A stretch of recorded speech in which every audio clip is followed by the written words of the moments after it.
Je me rappelle très très bien d'un hiver où je vais visiter ma mère à Bruxelles, et ils ont sorti cet enfant avec une corde, littéralement, il y avait une corde accrochée à son pied.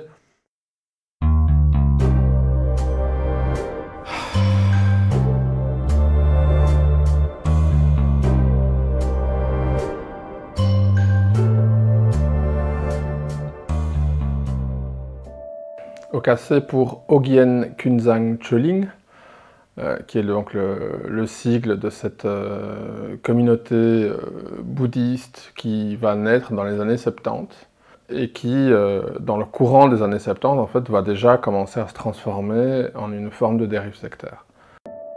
Ce qui les amène à se rassembler, d'un côté, en premier lieu, c'est le bouddhisme tibétain, qui dans ces années-là est en plein, c'est une vraie question, hein, avec le régime chinois qui va persécuter le Tibet, etc.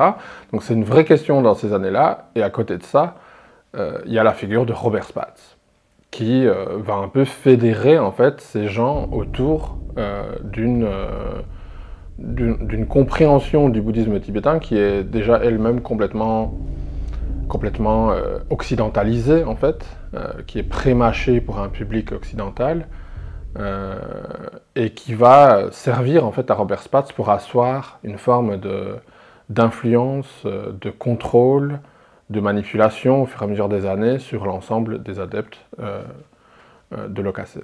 C'est un très bon acteur, c'est quelqu'un qui sait se tenir, qui sait parler face à une audience, qui sait moduler sa voix d'une façon à ce que les gens l'écoutent, que les gens s'arrêtent. Il va utiliser cette espèce de don naturel qu'il a de parler, en fait, pour petit à petit, en fait, se construire la personnalité du vénérable Lama Kunzang, qui est une pure construction qu'il va s'auto-donner, on va dire déjà dans les années 70. C'est tout un contexte en fait de la fin des années 60 qui va tournoyer comme ça autour de lui et autour de ces personnes, et ils vont tous ensemble en fait, ils vont aussi commencer à construire des restaurants macrobiotiques, des magasins bio, etc. Et donc en fait, ils vont petit à petit rassembler, en fait, connecter différentes capacités économiques et financières qui vont permettre, en fait, de générer quand même un certain bénéfice. Et c'est ce qui va permettre, en fait, à Robert Spatz d'acheter le domaine de Château de Soleil, donc Nimalzong, qu'on peut retrouver sur notre site. C'est sur ce domaine, en fait, qu'il va commencer à faire rentrer dans la tête des adeptes, des parents, que ce serait la terre sacrée et que sur cette terre, les enfants de la communauté pourraient être éduqués dans une situation un petit peu isolée du monde, et donc surtout isolée de la souffrance, isolée des malheurs du monde, hein, isolée de toutes les dérives du monde. Et donc petit à petit va se construire cette dichotomie entre l'intérieur et l'extérieur, qui nourrit l'imaginaire des adeptes, en fait, en se disant on va créer l'extension de notre communauté où nos enfants vont pouvoir être éduqués d'une manière que nous, on n'a pas pu être éduqués. Donc c'est toutes des personnes qui viennent de milieux catholiques, et qui viennent de différents milieux où ils ont même parfois subi des choses très très difficiles en tant qu'enfants. Il y a aussi toute une partie, il y a beaucoup de Portugais, donc il y a beaucoup de gens qui ont fui la fin de la colonisation, donc Mozambique, Angola, etc.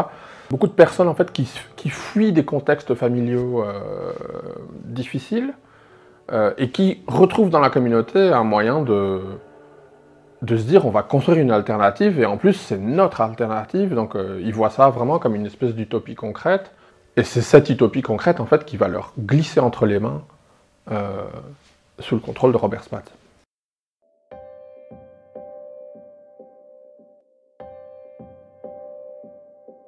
Donc à 5 ans, elle reçoit vraiment l'ordre qu'en fait, elle doit aller travailler à Bruxelles, et qu'il n'est plus question de rester auprès de son enfant.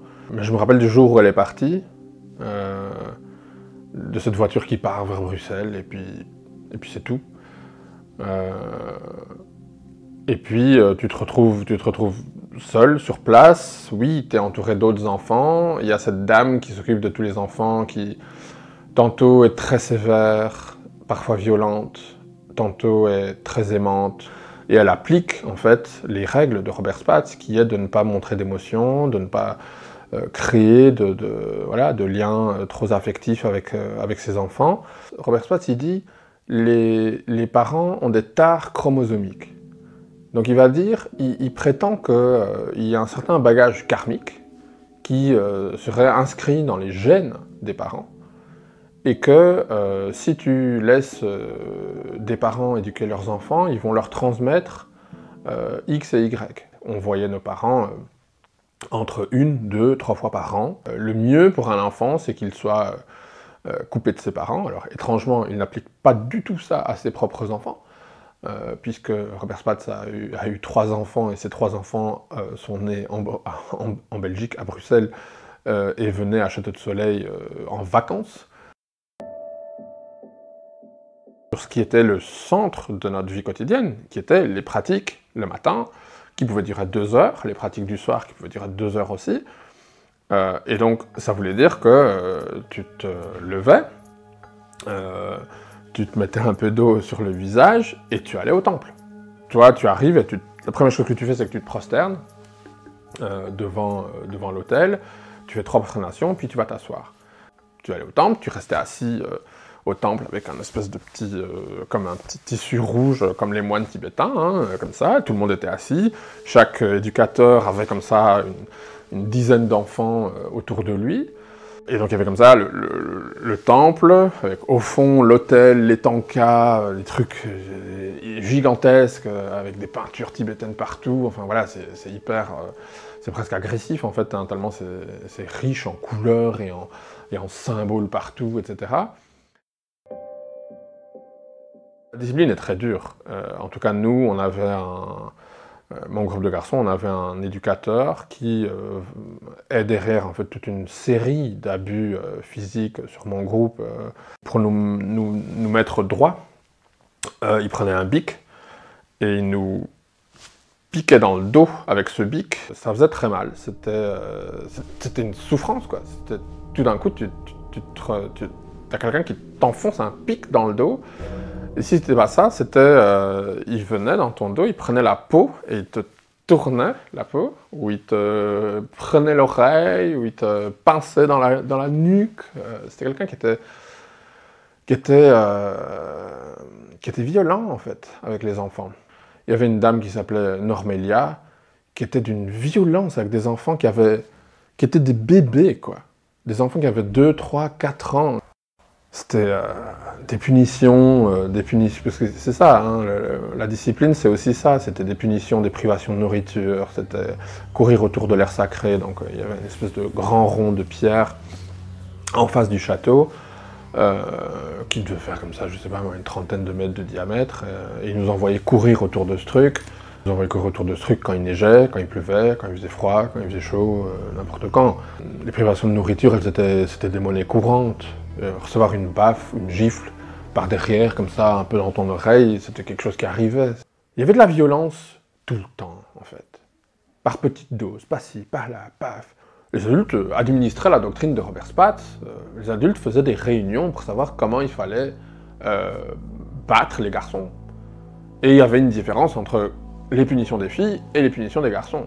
Ah, attention, parce que les filles, c'est fragile. Hein. Non, on ne peut pas les battre comme les garçons. Donc on retrouve vraiment toutes les mêmes débilités en fait, qu'on retrouve dans la société, mais tu les retrouves dans un milieu fermé où il n'y a pas de point de contrôle, il n'y a pas quelque chose qui fait qu'il y a une évolution. Il y a une autre enfant qui était un peu plus âgée que moi, qui était en fait l'enfant qui a probablement été le plus puni de tous les enfants de Château de Soleil. Peut-être l'enfant qui a été utilisé le plus violemment, qui était puni directement par Robert Spatz. Cet enfant a été accroché à un arbre avec une corde, elle a été isolée dans une chambre pendant des semaines et des semaines, elle a été mise donc, un peu plus bas aussi, un peu plus bas de la grosse bâtisse, il y a ce qu'ils appelaient des chamkans, de petites maisons rondes en bois. Elle a été enfermée dans ce chamkan pendant des semaines et des semaines.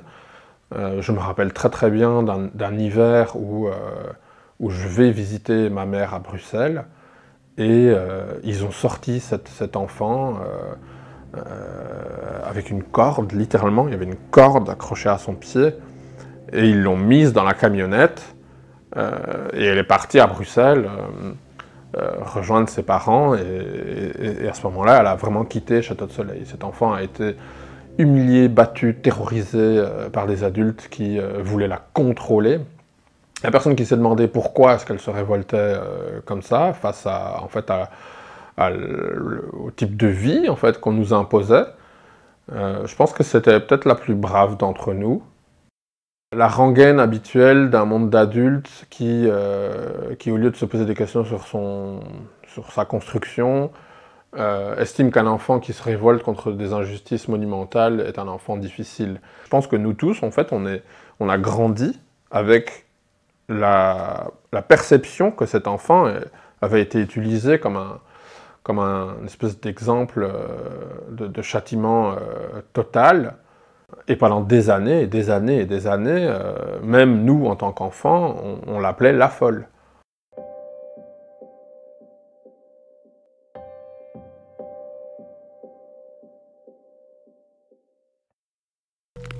Ça, je dois avouer que je n'y crois pas trop.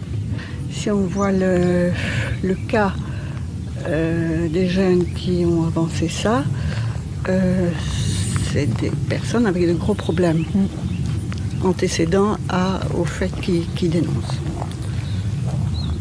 Certains sont nés ici pourtant. Hein. Il faut aussi voir ce qu'on raconte, hein, les rumeurs. Parce que les rumeurs, on sait ce que ça peut donner. Hein. Toutes les personnes qui ont osé dire qu'elles avaient été abusées X ou Y sont traitées de folles à l'intérieur de la communauté. Donc ça aussi, ça crée un système en fait, où parler, c'est s'exposer à être traité de fou, à être ostracisé, à être éjecté, et à littéralement devenir un paria, et donc perdre son milieu social, perdre sa famille, perdre potentiellement son logement. Le prix à payer, en fait, il est colossal, en fait, pour un adepte qui n'a plus rien, qui n'a plus sa famille à l'extérieur, qui ne sait plus où revenir, etc. Et donc, en fait, tout ça, ça crée une forme tout le monde marche en ligne. T'as même pas besoin de quelqu'un qui te dit « Eh oh, marchez en ligne hein. !» Non, non, non, t'as pas besoin. C'est une dictature automatisée, quoi. Parce que de toute façon, tout le monde va se conformer. Pour se préserver et pour préserver indirectement le groupe. Et ça marche très très bien. Les autorités sont loin de comprendre, en fait, ce qui est en train de se passer. Mais vraiment loin, quoi.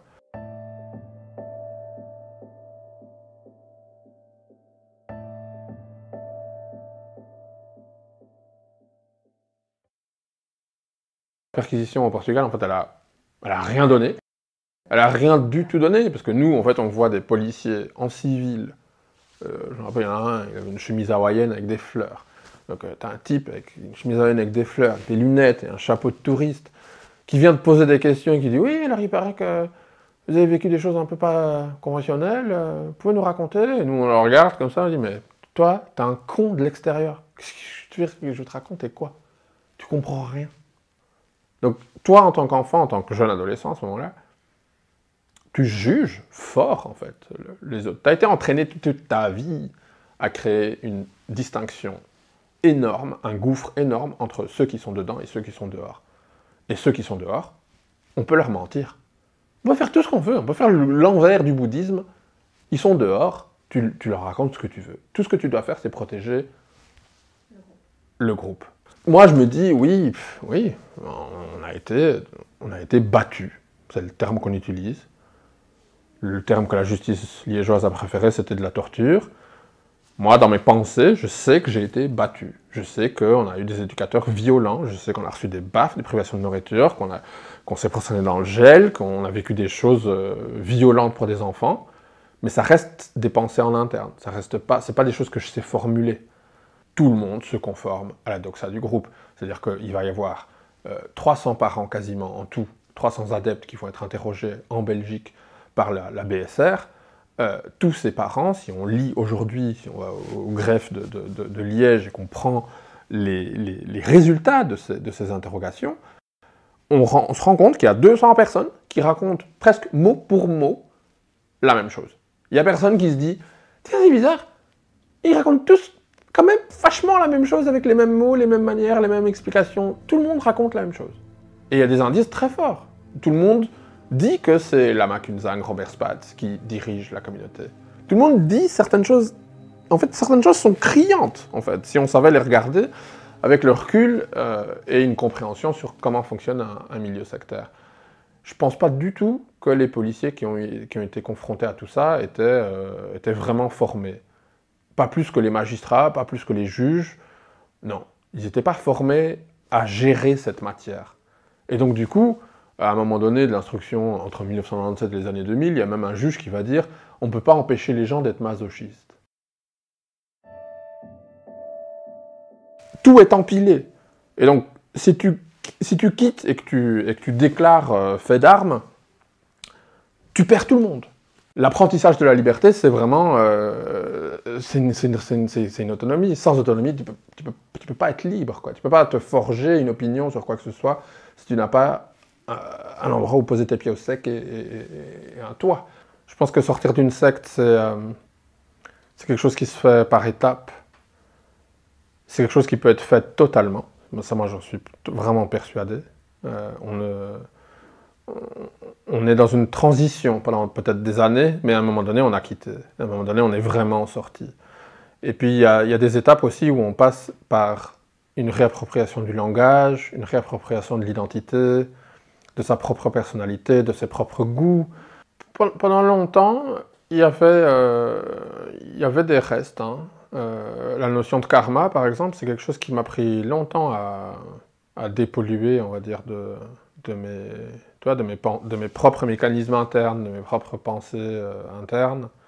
Des trucs bêtes, mais je sais pas, moi, avant, s'il y avait un moustique qui dérangeait, je sais pas, moi, qui était dans la chambre de ma fille, ben, j'allais tout faire pour ne pas le tuer, et prendre un verre, et mettre le moustique dans un verre avec une feuille, et l'amener dehors.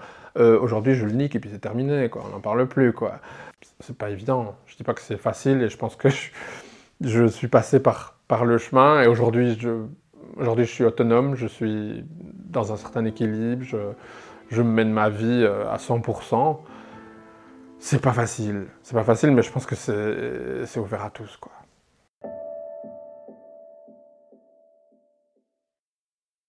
The Language of Fanaticism de Amanda Montell.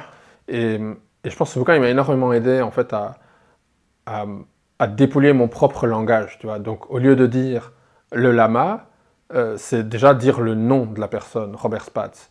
Et puis au lieu de dire Monsieur Robert Spatz, comme certaines, il y a même encore des gens qui le font, c'est de recircuiter ça dans son cerveau et de dire le pédocriminel Robert Spatz.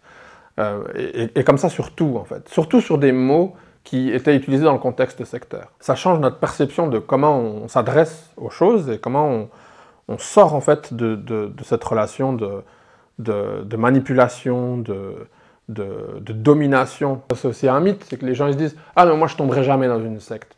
Ou moi si j'étais tombé dans une secte, eh ben, jamais je me séparerais de mes enfants. Mais en fait, les gens qui disent ça, ils n'en savent absolument rien sur la question.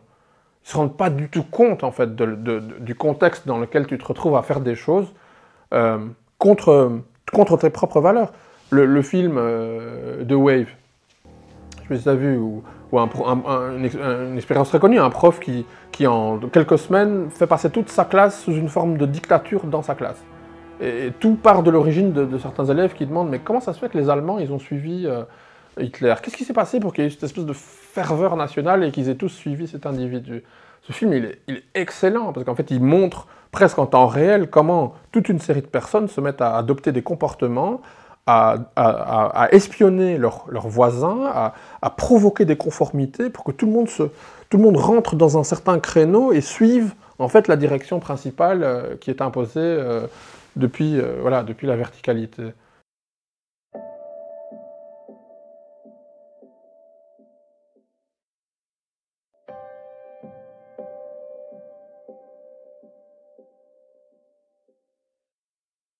On a des bonnes informations, toutes récentes, de la semaine passée, qui démontrent que l'affaire est prise au sérieux par la justice française.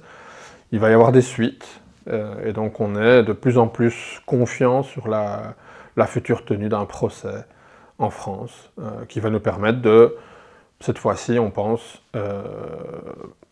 faire condamner Robert Spatz d'une manière adéquate, potentiellement la direction d'OKC aussi, et finalement provoquer la dissolution de la OKC. Et le but de l'association, c'est vraiment de rassembler des fonds pour permettre de payer les avocats. Dans la mission de l'association, on retrouve aussi le fait de pouvoir financer du support psychologique aux différentes parties civiles. Pour l'instant, c'est au-dessus de nos moyens, parce qu'on a, on a déjà juste du mal à payer, à faire face en fait, aux coûts juridiques des factures d'avocats qu'on reçoit. Mais donc voilà, l'association existe sur le site chardonbleu.org et elle rassemble pour l'instant, à l'heure où on parle, il y a 6 parties civiles. Je pense qu'aujourd'hui, l'histoire qu'on retiendra ne sera pas l'histoire de la OKC, ce sera l'histoire de ces survivants, de ces survivantes, qui pour finir, à la fin, se seront levés contre tout ça, quoi.